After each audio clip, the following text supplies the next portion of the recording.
दरम्यान राज ठाकरे यांच्या विरुद्ध मुंबई उच्च न्यायालयामध्ये याचिका दाखल झालेली आहे। 5 जुलैच्या रॅलीमध्ये चिथावणीखोर भाषण दिल्याचा आरोप या याचिकेमध्ये करण्यात आलाय आणि आता राज ठाकरे यांच्या विरोधात मुंबई उच्च न्यायालयामध्ये ही याचिका दाखल करण्यात आली आहे। राज ठाकरे आणि उद्धव ठाकरे यांची एकत्रित मराठी भाषेसाठी एक महत्त्वाची सभा पार पडलेली होती।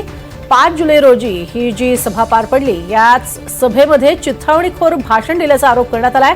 राज ठाकरे आणि त्यांच्या पक्षाच्या कार्यकर्त्यांविरोधात एफआयआर दाखल करण्यात यावी असा दावा ॲडव्होकेट उपाध्याय यांनी केलेला आहे आणि हा दावा ठोकलाय।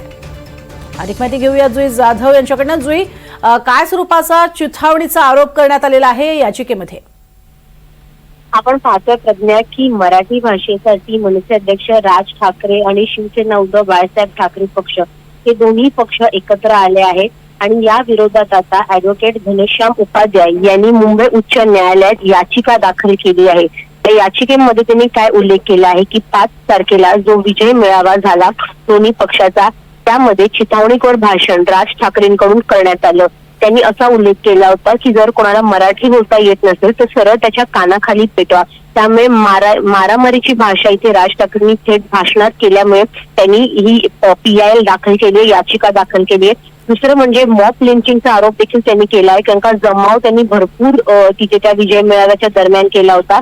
त्यामुळे मॉब लिंचिंगचा देखील उल्लेख या याचिकेमध्ये आहे।